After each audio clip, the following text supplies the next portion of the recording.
I wish there were the device I'm recording this on. Didn't have this like red bar. Because anyway, so I wanted to actually go step by step toward the enlightenment state, toward the enlightened state. That's why I'm putting lip balm on. I notice that there are certain things that are like these hang-ups that like keep me from going deeper. One of them might be this cold wall. It's funny, like how there's all these little things, you know, and none of these things will matter once you're there. They don't matter at all, but they matter now because you're still like in that state of severe attachment to this lip balm.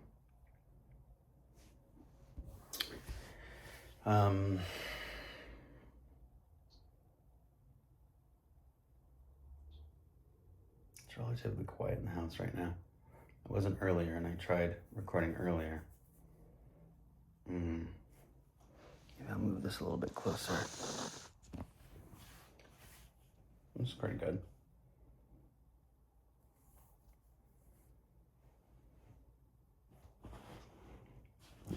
You know, are you one of those people that, like, I'm one of those people that, like, I rarely wear a shirt with collars because I don't like that feeling of like the collar being on my neck. So those are all those little like quirks that I find are distracting and get in the way. Okay, so anyway, this isn't Zen. So we don't have to face a wall. We don't have to be wearing a specific thing and sitting on a very specific type of pillow or anything.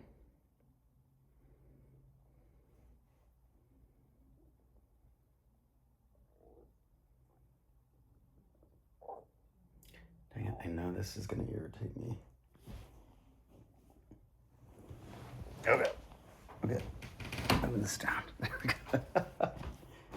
I know. Okay. This is what I struggled with when I first like broke through.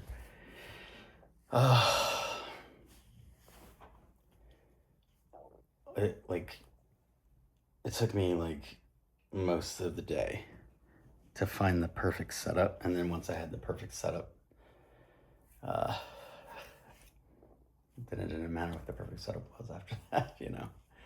But you know, I think it's one of those things. It's like you have to acknowledge that you're attached before you can become unattached. You know what I mean? Okay. All right. So the first step is getting super comfortable. Super comfortable. The next step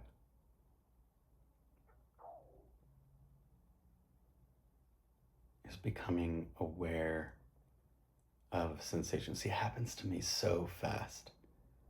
And I don't know if this happens to other people as quickly. I'm gonna close my eyes.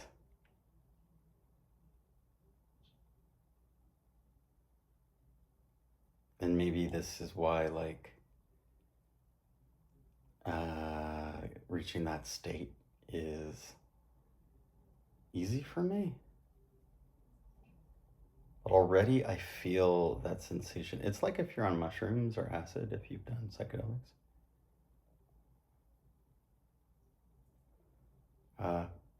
The last time I took a serious dose of psychedelics was 5 years ago. And I remember realizing just how hot my mouth is. Like my mouth and my throat. I was like,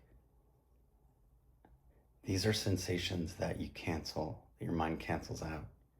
Otherwise, you'd be completely fixated with them, and your mind would like flip inside out, which kind of is what happens when you're on acid or mushrooms. All right.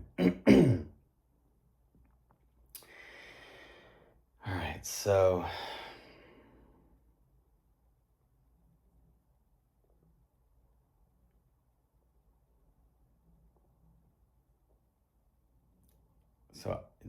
because it happens to me so quickly, I have to like explain it.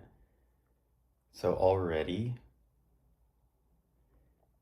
my sensation of what it means to be in my body, the connection between my, you could say, consciousness and my body are starting to loosen up. And if I were to describe it visually, it'd be almost as if you'd just gotten into a hot tub, or you've been in a hot tub for a while, and you just got out, and there's like steam wafting off of your body. And that's what it feels like. It feels like there's like steam wafting off of my body, even though there is no such thing happening.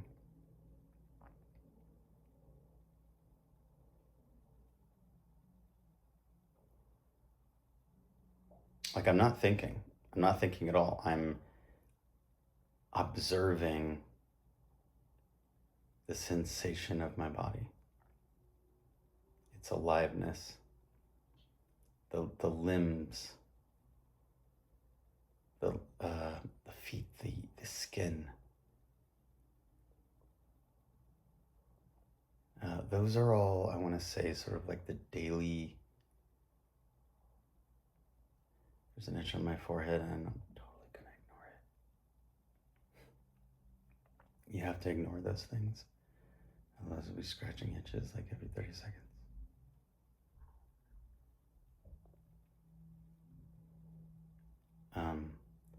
Yeah, so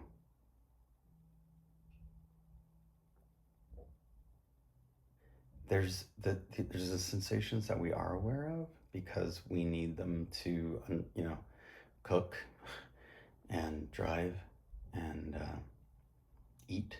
When we're eating and we taste something, those are like daily sensations. But there's all these sensations that we're not aware of that are happening kind of beneath everything. So you start with the sensations that you are aware of. Like right now, I know that my hands are touching my thighs. I'm noticing that I think the area where my hair is touching my forehead is tickling it, driving me crazy, so to speak.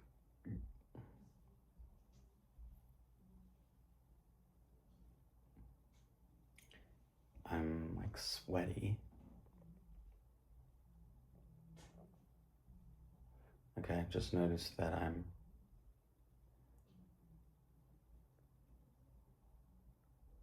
tensing my face, and now I'm letting my face go. And actually, the experience of letting all the muscles relax in your face, which I feel like we rarely do unless we're asleep, can be a great trigger for suddenly that happening in our entire bodies.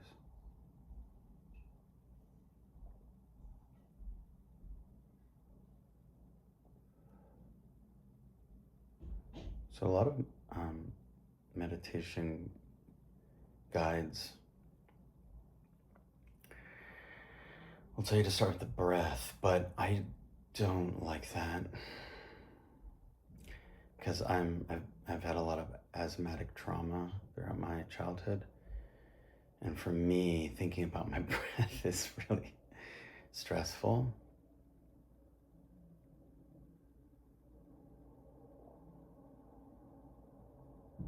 So I don't make that the focus. They're always like, Come back to the breath. I don't like the breath. I like the whole picture. So I'm like listening with my awareness to the whole picture, to the whole sensation of my body. Okay, so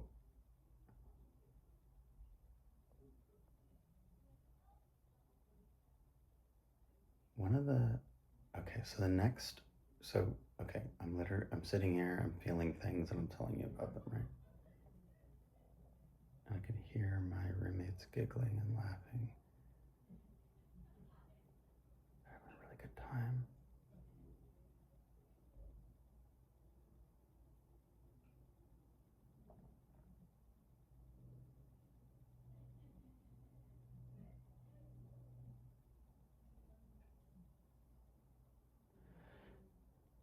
Now, how you actually move through each of the phases or gates, or I don't know what to call them,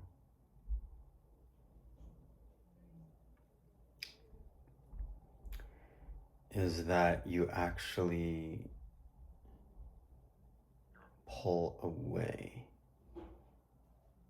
So everything that would otherwise draw you in, like, oh, I hear people talking, what's that?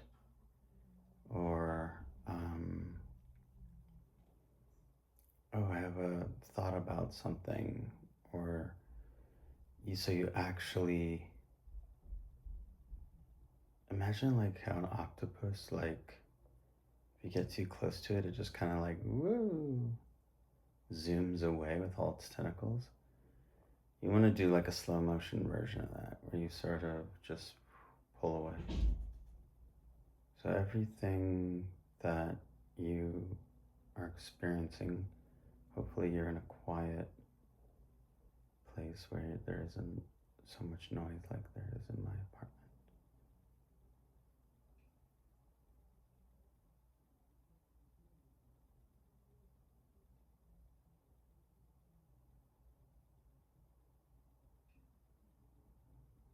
And you pull away.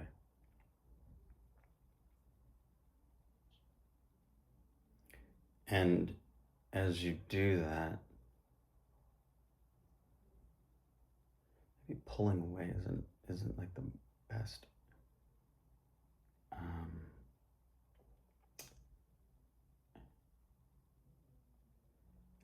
It's more like a letting it be. It's a blessing and release. It's a bless and release. So, oh, there's some noise. I bless and release it, and it's sort of like a bless and release and back away. You're backing away from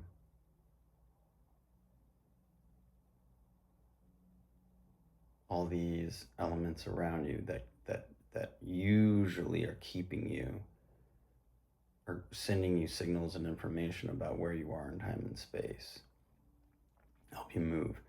You have to back away, like kindly bow and back away from that. And the more you do it, the more you'll notice that your body itself starts to feel like, not the body itself, but the sensation in your mind of what it means, what it feels like to be in a body starts to abstract and get a little blurry and fuzzy. And when you have those moments, so like I was talking about like this, the feeling of the steam wafting off of you. When you have those moments, you can't really pounce on them, but you become curious with them and see what happens. Okay, so now it's happening to me. Now the sensation of my hands on my thighs are in a way it's happening. No longer where they were. In a way, like the sort of matrix or grid of three-dimensional space that I inhabit is starting to become asleep. Okay. I'm gonna put my foot up. Okay.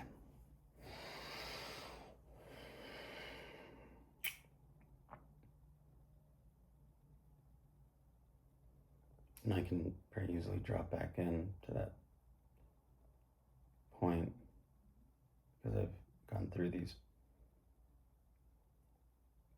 different phases many times.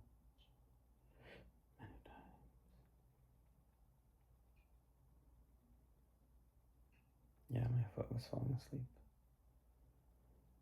You don't want your foot to fall asleep or your leg to fall asleep.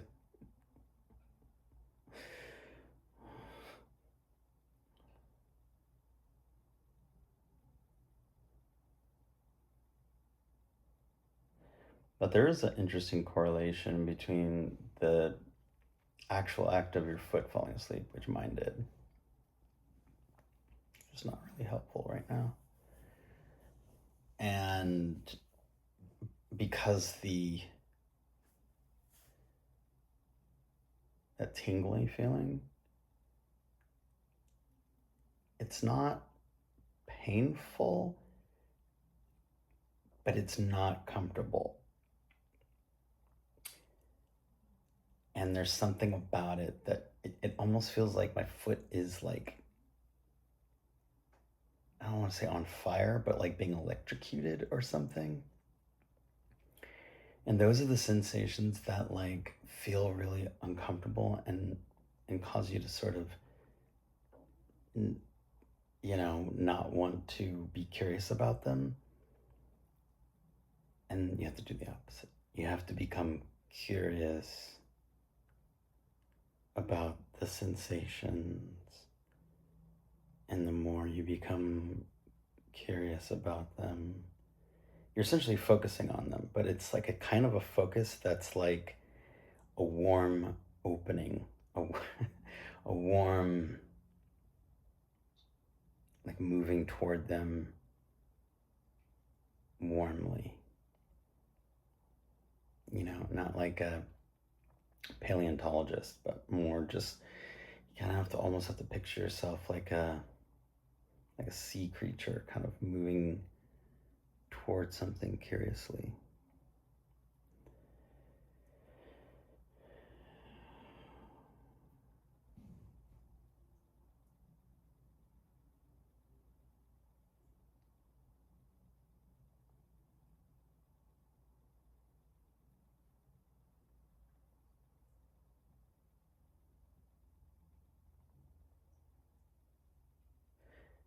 And it's hard to talk when it starts happening.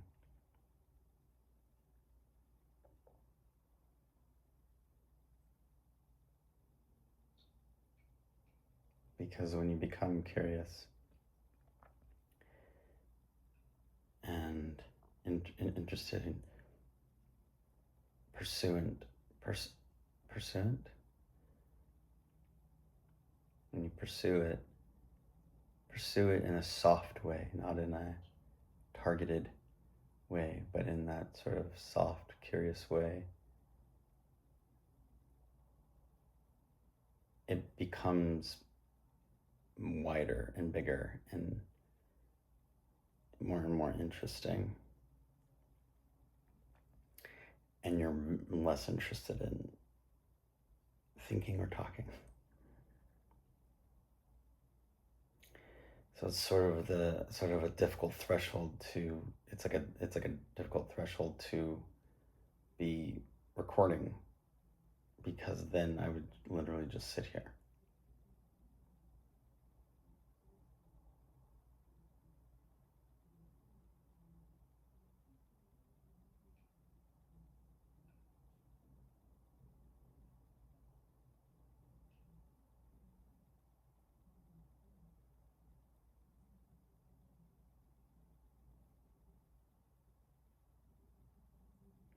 But there's a sort of a feeling of love, warmth, like from a mother, that starts to occur. And it's like almost like you want to be quiet. It's like you want to be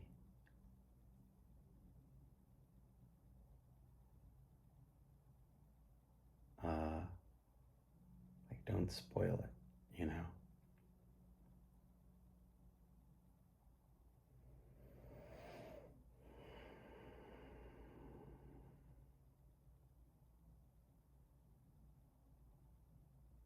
Don't spoil it with thoughts. Don't spoil it with playing out little performances in your mind.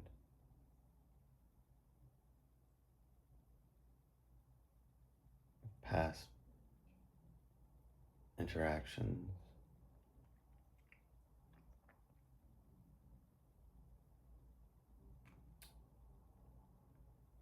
But feel this like motherly warmth expand the more you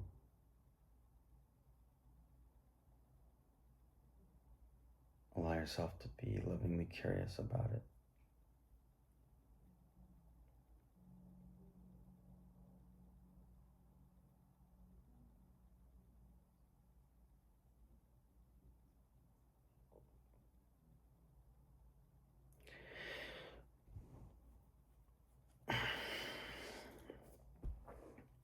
So the only thing is, I can't go any further and keep talking.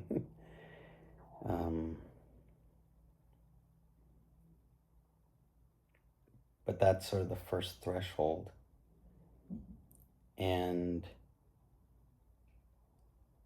you should experience sort of a body high. You won't yet experience visual psychedelics. And those will come, and they'll be genuine, not imagined or, subtle lights coming through your eyelids. And you have this sort of sensation of a body high, and then that feeling of what you understand to be your body and your mind, all the sensations of where your body parts are and it'll start to become very abstract and start to feel like it's floating around. Like, oh, I don't know where my hand is. Oh, I don't know where my leg is. I don't know where I am. I don't know which direction is up. And you start to sort of feel like you're like in a womb, and there's no gravity, and you're just floating.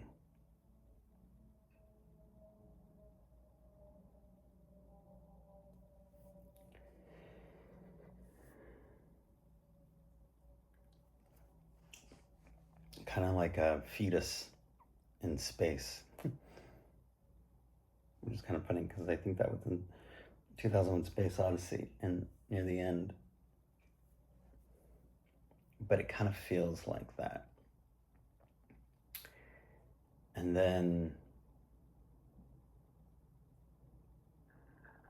around that time is when you begin feeling. See, I can feel it right now.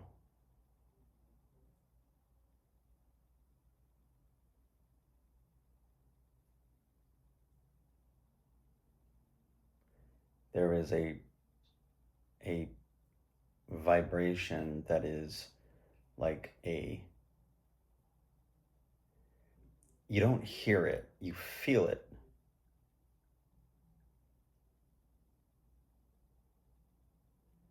And it's not like this vibration. It's like, I described in my other video. I'm trying to think how to best describe it. You feel it.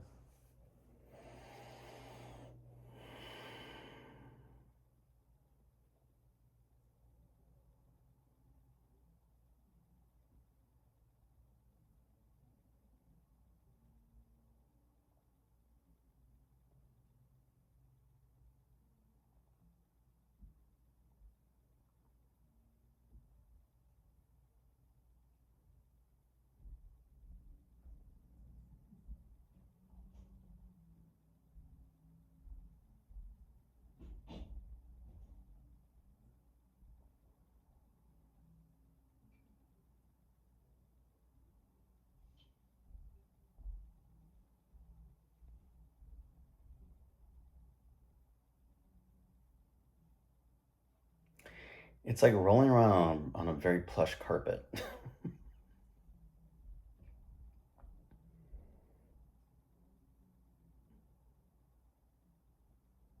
If you've ever been on a carpet, like a plush one from like the 70s or 80s,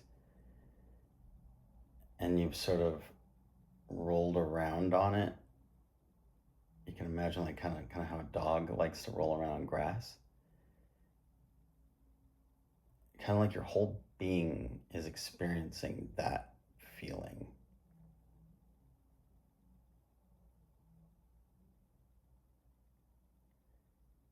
It's like all these like molecule sized points of sensation on and as a continuous field.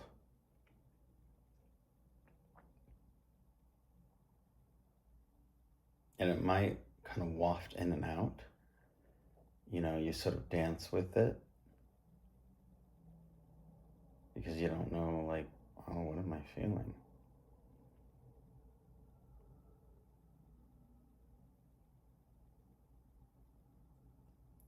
It's kind of like it's like playful but scary. And you just have to like let it go. Like let it be. You have to just let it be. You know, it'll feel like sort of chaotic and maybe uncomfortable. It's not, you know, it's not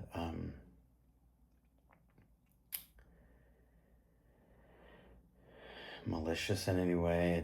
It's not.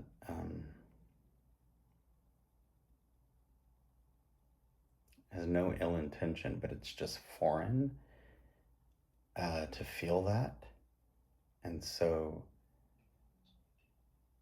I think it tends to feel like, oh, I don't, you know, get me back to normalcy. Get me back. This is feeling a little bit like I've, you know, eaten some mushrooms and like it's a little bit body high and oh wow. So you have to like allow it and allow it to get I would call louder, but it's not louder. It's like but it's almost like if like the volume of sensation is being turned up and it like takes over. And that's yours. That's the only way I describe it. Is that that's your like vibrational field.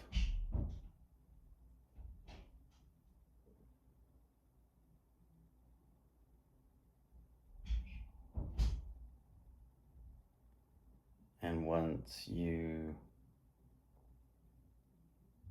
nail that, nail that. Our our language is so violent and it's just like wrong.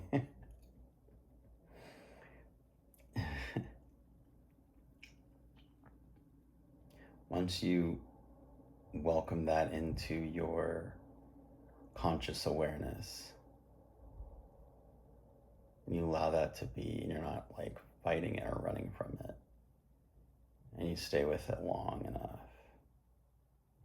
and you let it kind of move in and allow you to let go of all the last uh, attachments to sensation that is holding you in time and space.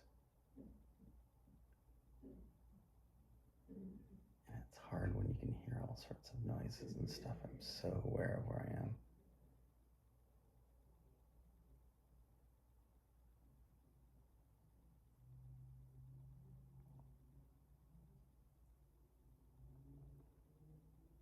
Yeah, eventually that will lead you to the larger vibrational field, the one that feels like it is going to annihilate you. And that's the same thing. It's frightening because it's foreign and you don't know what's going on. It's like suddenly like a huge intensification of of this very playful, easy vibrational field.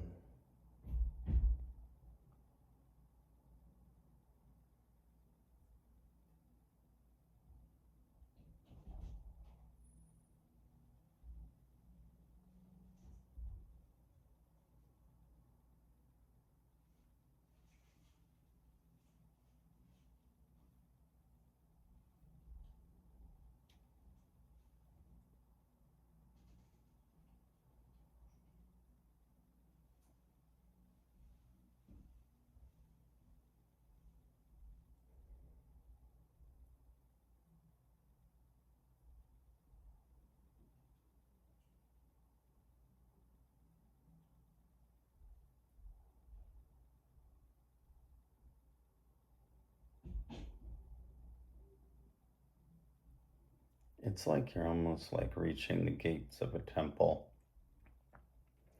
and you're overwhelmed by its mass, and you don't know what's inside, you don't know, it feels foreign to you, and you have to, in that particular moment, have the courage to, and it's like you're, like when you're in a car and you don't have the gas on, it's still, I don't know if cars still do this, but they used to. If you don't have the gas on, they move very slowly, like a snail's pace, and they would just roll very, very slowly, like 1 mile per hour or something. That's what's going on. So you're like moving toward it. As long as you're in that state of allowing, you're moving toward it at a snail's pace. And it's like you have a brake that you can pull and stop it from happening, or you can just like hit reverse and get out of there. But if you're in a space where, if you're feeling courageous, or you're in that place where you're just like, man, I don't care, just take me, just take it, just annihilate me. Like the unknown. It's the unknown. You don't know what's on the other side. And you're just like, whatever it is, it's gotta be better than this. And then you allow it to pass through, and that's when the stuff starts to happen. So those are like the first thresholds. God, it's so much door slamming happening right now.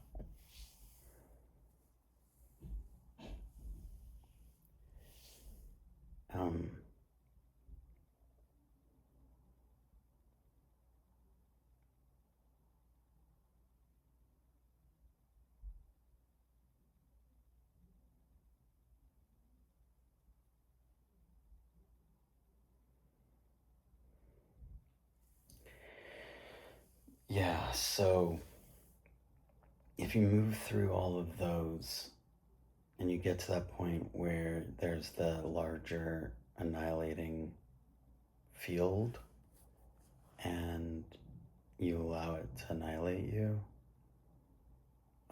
essentially, I mean, you have to keep allowing it to go, but I believe on the other side of that is, it is safe to say that is a state of enlightenment, because there is no more time and there's no more questions beyond that field of annihilation of the self.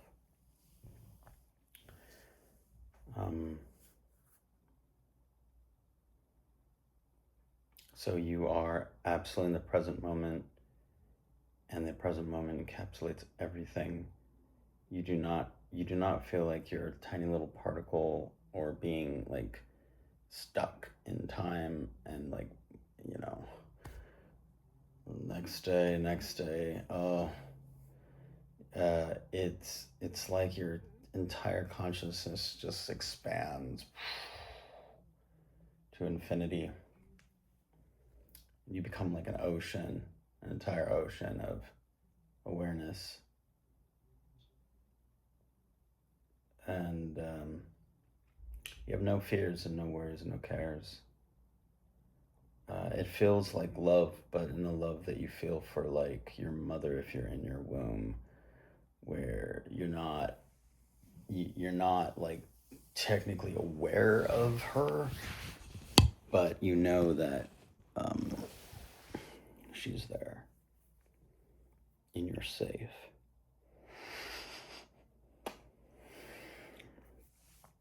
Okay.